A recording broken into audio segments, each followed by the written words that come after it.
الحمد لله رب العالمين والعاقبة للمتقين والصلاة والسلام على أشرف الأنبياء والمرسلين محمد وعلى آله وأصحابه أجمعين إلى يوم الدين. أما بعد، فقد قال الله سبحانه وتعالى في كلامه المجيد والفرقان الحميد: فأعوذ بالله من الشيطان الرجيم، بسم الله الرحمن الرحيم. قد أفلح من تزكى وذكر اسم ربه فصلى بل تؤثرون الحياة الدنيا والآخرة خير وأبقى إن هذا لفي الصحف الأولى صحف إبراهيم وموسى. وقال النبي صلى الله عليه وسلم: إن لكل قوم عيد وهذا عيدنا، أو كما قال النبي عليه الصلاة والسلام. صدق الله مولانا العلي العظيم وصدق رسوله النبي الكريم ونحن على ذلك لمن الشاهدين والشاكرين والحمد لله رب العالمين. اللهم صل وسلم وبارك على سيدنا محمد وعلى آل سيدنا محمد وبارك وسلم.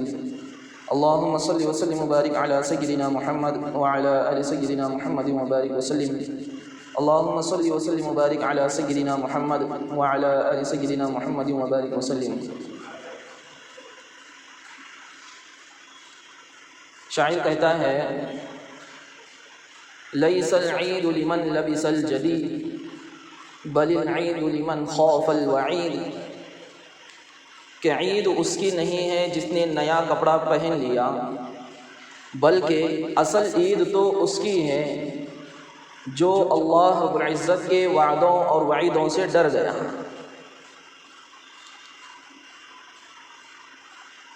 عید اس کی نہیں ہے جس نے ایک سے ایک پکوان بنا لیے، اصل عید تو اس کی ہے جس نے اپنے آپ کو رب کے سامنے کھڑے ہونے کے لیے تیار کر لیا. عید اس کی نہیں ہے جس نے اپنے آپ کو سنوارا سجایا، بلکہ عید تو اس کی ہے جس نے تقوی سے اپنے آپ کو بنایا، تقوی کو اپنے اندر بٹھایا.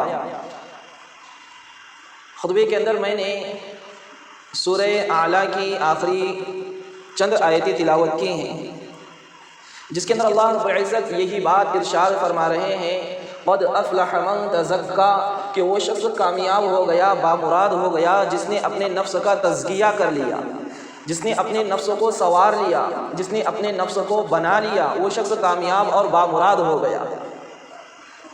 وَذَكَرَ اسْمَ رَبِّهِ فَصَلَّى، اور اس شخص نے جس نے اپنے نفس کو بنایا ہے اس کے ساتھ ہی اللہ کا ذکر بھی کیا اور اس کے لیے نمازیں بھی ادا کی. بل تؤثرون الحیاۃ الدنیا، اللہ رب العزت آگے ارشاد فرما رہے ہیں بلکہ تم میں سے اکثر لوگ ایسے ہیں جو دنیا کی محبت کو اپنے اندر لیے ہوئے ہیں، دنیا کی محبت سے اپنے آپ کو آراستہ کیے ہوئے ہیں، دنیا کو اپنے اندر جگہ دیے ہوئے ہیں. بل تؤثرون الحیاۃ الدنیا، کہ دنیا کی زندگی کو اصل زندگی سمجھے ہوئے ہیں. والآخرۃ خیر وابقی، لیکن یاد رکھنے کی بات تو یہ ہے کہ آخرت کی زندگی اور آخرت کے مراحل وہ ہیں جو ہمیشہ باقی رہنے والے ہیں، جس کو کبھی فنا ہونا نہیں. اور یہ تمام چیزیں ہم لوگوں کے سامنے بیان تو کی جا رہی ہیں، لیکن ہم سے پہلے امتوں کو بھی اس کے تعلق سے ڈرایا گیا تھا، بتلایا گیا تھا، سمجھایا گیا تھا. آگے اللہ پاک ارشاد فرما رہے ہیں: ان ھذا لفی الصحف الاولى، کہ یہ تمام باتیں تم سے پہلے جتنے پیغمبر آئے ہیں ان کے صحیفوں میں بھی موجود تھی. کس کے صحیفوں میں؟ کون سے پیغمبر؟ تو اللہ پاک نے مثال کے طور پر آگے ارشاد فرمایا: صحف ابراہیم و موسیٰ، ابراہیم علیہ السلام کے صحیفوں میں اور موسیٰ علیہ السلام کے صحیفوں میں یہ تمام باتیں موجود تھیں. جو انسان دنیا کا دل دادا ہوتا ہے، دنیا کے پیچھے اپنا سب کچھ لگاتا ہے، اللہ رب العزت نے ایک دوسری جگہ پر بہت اچھے انداز کے اندر، عجیب انداز کے اندر تنبیہ کرتے ہوئے یہ بات ارشاد فرمائی ہے کہ دیکھو دنیا کے پیچھے نہ چلنا، دنیا کی زندگی تو عارضی ہے، وقتی زندگی ہے، آج ہے کل ختم ہو جائے گی، کسی کی دنیا باقی رہنے والی نہیں ہے۔ ہاں، یہ مال، یہ دولت، یہ جاہ، یہ جلال، جتنی بھی چیزیں ہیں یہ فنا ہونے والی ہیں، باقی رہنے والی نہیں ہیں۔ سورہ نازعات کے اندر اللہ رب العزت یہ بات ارشاد فرما رہے ہیں، جس وقت قیامت کا کھڑکا ہوگا، آواز لگائی جائے گی، فَإِذَا جَاءَتِ الطَّامَّةُ الْكُبْرَىٰ، ایک بہت بڑی آواز ہوگی، یوم یتذکر الانسان ما سعی، یاد کرے گا، کن چیزوں کو یاد کرے گا؟ جو کام اس نے انجام دیے ہیں دنیا کے اندر، ان تمام کاموں کو یاد کرنے کی کوشش کرے گا۔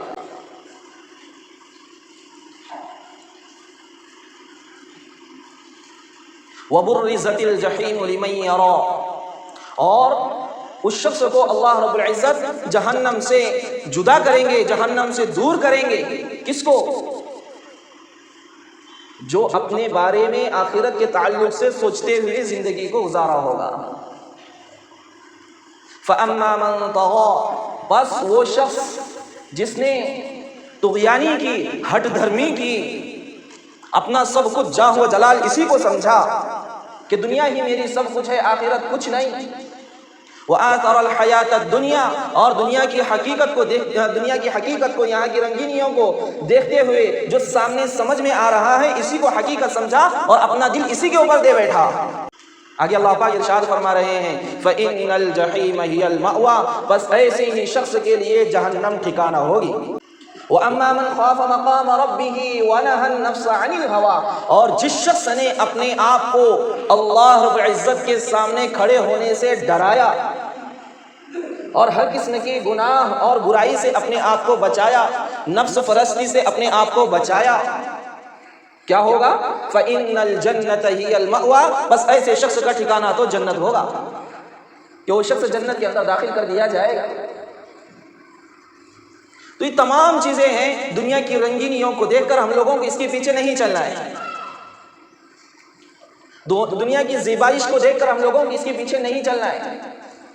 یہ تو دنیا تو چل چلاؤ ہے، آج ہے کل نہیں ہے، آج کوئی آ رہا ہے کل کوئی جا رہا ہے، ہزاروں لوگ، کروڑوں لوگ آج کے دن پیدا ہو رہے ہیں، کروڑوں لوگ آج کے دن انتقال کر رہے ہیں، نہ جانے کس وقت میرا بھی وقت آ جائے اور میں اپنے محاسبے کے لیے تیار بھی ہوں یا نہیں، کہ میں اللہ کے سامنے جب پیش ہوں گا، اللہ کے سامنے جب میری حاضری ہوگی تو کیا اللہ رب العزت کے سامنے میں اس لائق بن چکا ہوں کہ نہیں، کہ میں اللہ کو چہرہ دکھانے کے لائق ہو گیا ہوں، کہ اللہ کے سامنے جب پیشی ہوگی تو میں خوش و خرم ہوں۔ اپنا محاسبہ کرنا ہے۔ اللہ کے رسول صلی اللہ علیہ وسلم کی حدیث ہے نا، حاسبوا قبل ان تحاسبوا، کہ اپنا خود کا محاسبہ کر لو قبل اس کے کہ تمہارا محاسبہ کیا جائے، تمہارا حساب لیا جائے۔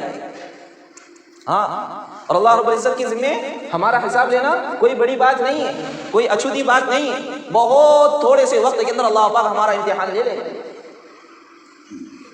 بہت تھوڑے سے وقت میں۔ کتنا وقت؟ اللہ رب العزت نے ایک جگہ پر یوں فرمایا کہ یہ جو وقت ہوگا صبح کی 2 رکعت نماز پڑھنے کا وقت ہوگا۔ فجر کی نماز پڑھنے کے لیے کتنا وقت لگ رہا ہے؟ 10 منٹ، 12 منٹ، سر سودا 15 منٹ، اتنا ہی وقت ہمارے لیے ہوگا۔ لیکن جو انسان گناہگار ہوگا، عیاشی کیا ہوگا، دنیا کی زیبائش کو اور اس کی زینت کو اور یہاں کے ساری چیزوں کو دیکھ کر اپنا دل اسی کے پیچھے لگایا ہوا ہوگا، اس کے لیے یہ دنیا کی، آخرت کی اور کیا کہتے ہیں قیامت کے دن کی جو زندگی ہے وہ اتنی کم نہیں ہوگی، اس کے لیے تو 50,000 سال کے برابر کی زندگی ہوگی۔ بڑا پریشان ہوگا، بہت پریشان ہوگا انسان اس وقت۔ ہر کسی کی زبان پر یہی جملہ ہوگا، یا رب نفسی یا رب نفسی، اے اللہ میری جان بخش دے، میں کسی کا کوئی سوال نہیں کرتا، اے اللہ مجھے معاف کر دے، میں کسی کا کوئی سوال نہیں کرتا۔ ماحول یہی بنا ہوا ہوگا، سارے کے سارے لوگ پریشان حال ہوں گے۔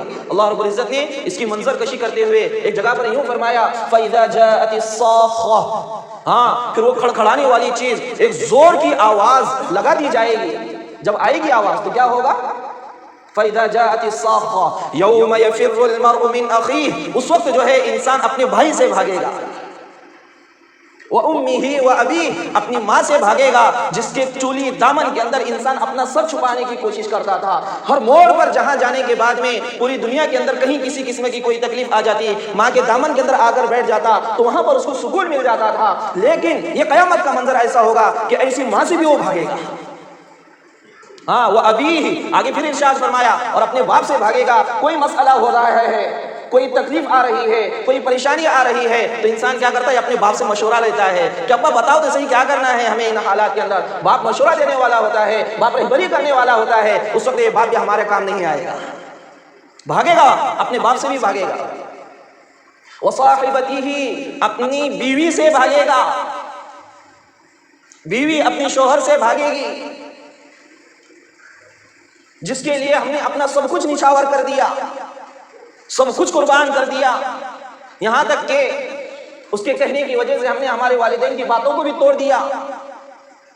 اس کے کہنے کی وجہ سے ہم نے ساری دنیا کو پسے پشت ڈال دیا. لوگ کیا کہتے ہیں؟ کہنے دو، مجھے تو میری پسند ہے، مجھے کسی اور کی کوئی ضرورت نہیں. یہ عورت سے بھی بھاگے گا جس کے پیچھے اپنا سب کچھ خرچ کیا، اپنی زندگی لگا دی، اپنا ہمراز بنایا، اپنی زندگی کا دکھ اور سکھ اس سے بانٹا. سب کچھ ہوگا، بلکہ اس سے پہلے جب ہمارا انتقال کا وقت قریب ہوگا، بڑے اچھوتے انداز کے اندر اللہ رب العزت نے اس کو بھی کھینچا ہے، اس کا نقشہ عجیب انداز میں کھینچا ہے. کلا، ہرگز نہیں، اذا بلغت التراقی وقیل من راق، ہاں جس وقت تمہاری روح کو نکالا جا رہا ہوگا، تمہاری روح نکل رہی ہے، دائیں اولاد ہے، بائیں بھی اولاد ہے، سر کی طرف بیوی بیٹھی ہوئی ہے، باپ ہے، سر کی طرف ہماری ماں بیٹھی ہوئی ہے. ماں کہہ رہی ہے بیٹا کیا ہو گیا ہے تجھے؟ کس چیز کی تکلیف ہے؟ مجھے بتا تو صحیح، کیا ہو رہا ہے؟ تجھے اتنے پسینے جا رہے ہیں، تجھے اتنی تکلیف محسوس ہو رہی ہے، ایسی کیا تکلیف ہو رہی ہے تجھے؟ مجھے بتا تو صحیح. ماں اس تکلیف کو دور کرنے کی کوشش کر رہی ہوگی. باپ ہمارا سر پر بیٹھا ہوا ہوگا، باپ کہہ رہا ہوگا بیٹا میں نے تیرا پوری زندگی ساتھ دیا ہے، ابھی بھی میں تیرا ساتھ دینے کے لیے تیار ہوں، بتا تو صحیح تجھے کیا تکلیف ہو رہی ہے، کیا میں اس تکلیف کو دور کر سکتا ہوں. پھر اس کے بعد میں ہماری آل و اولاد ہے، اولاد ہمیں لوگوں سے کہہ رہی ہوگی کہ ابا دیکھو میں تمہاری بیٹی ہوں جس کے لیے تم نے سب کچھ قربان کر دیا ہے. ابا دیکھو تو صحیح میں تمہارا بیٹا ہوں جس کے واسطے آپ نے سب کچھ قربان کرنے کے لیے تیاریاں کی تھی. آپ نے جائیداد میرے نام پر کرنے کی کوشش کی، آپ نے پراپرٹی میرے نام پر کرنے کی کوشش کی، مال و دولت میرے نام پر کرنے کی کوشش کی، جاہ و جلال آپ نے میرے نام پر کرنے کی کوشش کی، میرے لیے سب کچھ آپ نے قربان کرنے کی کوشش کی. میرے ابا میں آپ کے سامنے کھڑا ہوں، آپ مجھ سے بات کیوں نہیں کرتے؟ اذا بلغت التراقی وقیل من راق وظن انہ الفراق، اس وقت کیا ہوگا؟ انسان سوچ رہا ہوگا کہ اب وقت میرا آ چکا ہے، اب جان کنی کا عالم ہے، اب اللہ رب العزت کے سامنے مجھے پیشی ہونی ہے. کون اولاد ہے دیکھنے کو تیار نہیں، باپ کون ہے دیکھنے کو تیار نہیں، ماں کون ہے دیکھنے کو تیار نہیں. آواز تو سب کی سن رہا ہے، آواز تو سب کی محسوس کر رہا ہے، لیکن کسی کو بولنے کے لیے زبان ہلنے کے لیے تیار نہیں. ہاں جب موت کا وقت قریب ہوگا تو یہ سارے معاملات دنیا سے ہمارے شروع ہو جائیں گے. تو میرے بھائیو جو آخرت کا معاملہ ہے، جب اللہ رب العزت کے سامنے پیشی کا معاملہ ہوگا، اللہ رب العزت پوری جاہ و جلال کے ساتھ میں ہوں گے. اللہ رب العزت ہر موڑ پر یہ کوشش کر رہے ہوں گے کہ میں تمام بندوں کا حساب لینا ہے، مجھے تمام میرے بندوں کا حساب لے کر ان جنت والوں کو جنت میں داخل کرنا ہے، جہنم والوں کو جہنم میں داخل کرنا ہے، جو اعراف ہیں ان کو ان کی جگہ پر رکھنا ہے. تمام چیزیں ہیں، اللہ رب العزت ان تمام چیزوں کو سوچ رہے ہوں گے. اس وقت انسان کیا کرے گا؟ سوچنے کی بات ہے. میرا آپ کا کیا ہوگا؟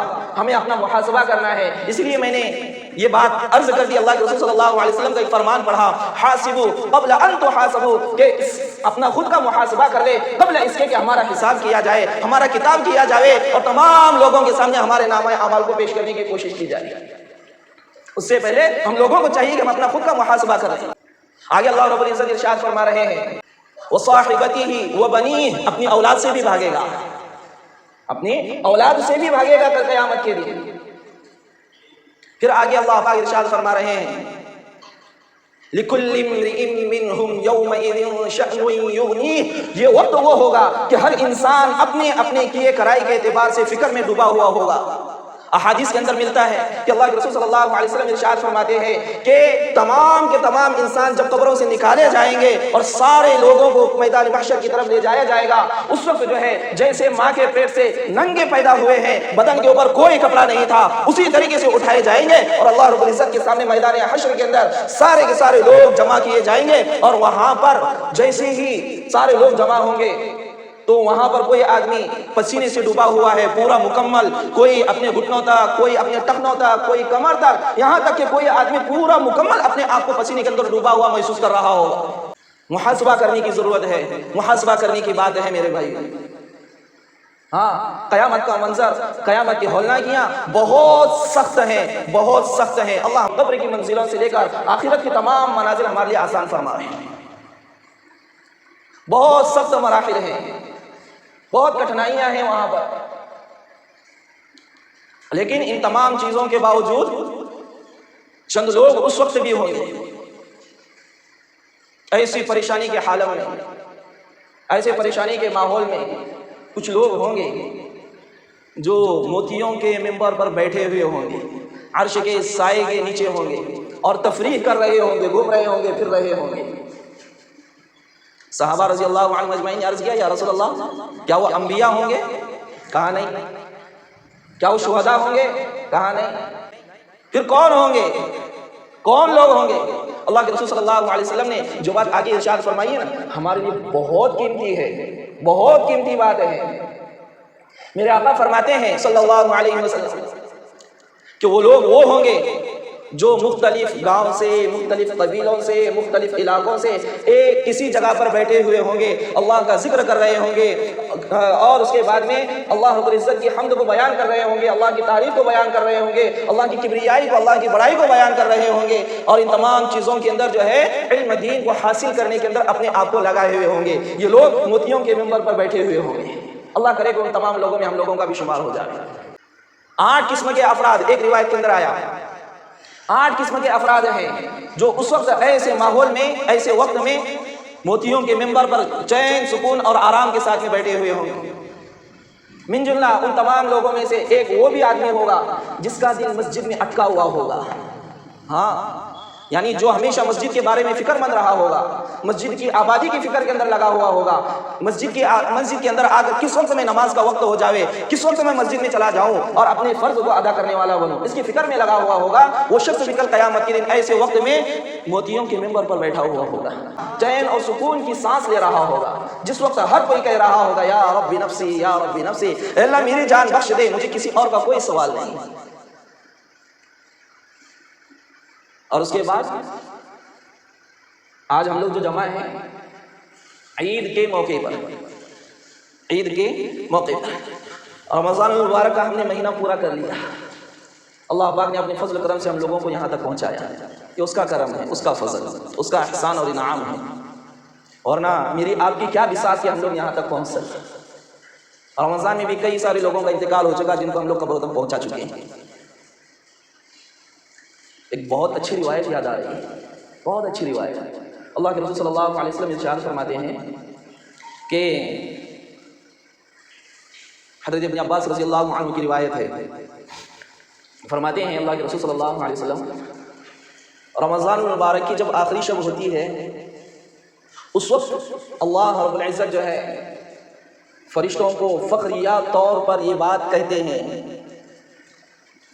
فخر کے طور پر، کیونکہ فرشتوں نے جب انسان کی پیدائش کی بات کہی گئی تھی فرشتوں کے سامنے تو انہوں نے کہا تھا آپ کیوں پیدا کر رہے ہیں ایسی مخلوق کو جو زمین میں جا کر فتنہ کرے گی، فساد مچائے گی، زمین میں جا کر خون ریزی کرے گی، ایسی قوم کو آپ پیدا کرنا چاہ رہے ہیں؟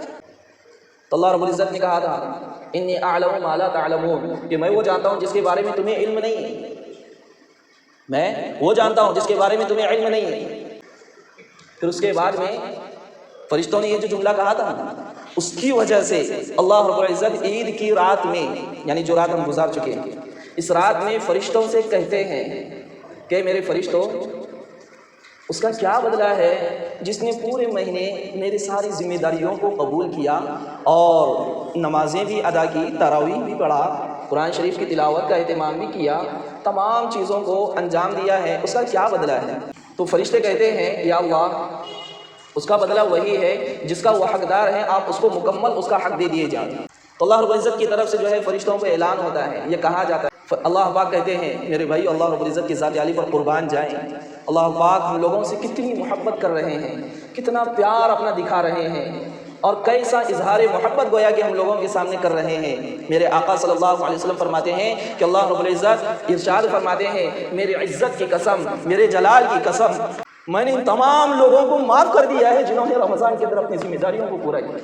میرے عزت کی قسم، میرے جلال کی قسم، آج میرا بندہ جو مجھ سے مانگے گا میں اس کو سب کچھ دے دوں گا۔ قسمیں کھا کے اللہ پاک یہی بات ارشاد فرما رہے ہیں کہ میرا بندہ جو کچھ بھی مجھ سے مانگے گا میں اس کو ضرور دوں گا۔ اللہ پاک کو قسمیں کھانے کی کیا ضرورت ہے بھائی؟